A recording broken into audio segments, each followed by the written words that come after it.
Effectivement, ce qu'il faut bien comprendre, et ce que tout le monde ne comprend pas forcément, c'est que, notamment depuis le marxisme, le léninisme, et puis l'époque de l'URSS, on est rentré dans une forme de guerre différente, qui est la guerre psychologique, qui est la guerre révolutionnaire. Hybride. La guerre hybride, forcément, où il s'agit moins de gagner par la force militaire que d'arriver à retourner la population. Il faut savoir que pendant la guerre froide, 80% des activités du KGB n'étaient pas tellement destinées au renseignement, mais étaient destinées aux activités de subversion dans les pays occidentaux.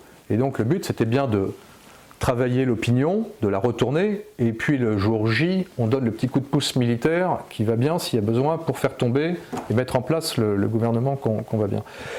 Et ça, je pense que, conceptuellement parlant, les Occidentaux, alors je mets dans le même camp un peu les Américains, et puis un petit peu nous aussi, peut-être à un degré moindre, mais on a du mal à le, comment dire, je pense, à le prendre en compte. Et l'exemple du Vietnam est assez, comment dire, je pense, est assez éloquent de ce point de vue-là. Les Américains en sont ressortis la plupart du temps victorieux des affrontements tactiques, des succès tactiques, mais au bout du bout, ils ont perdu. Et nous, l'Algérie, c'est un peu pareil.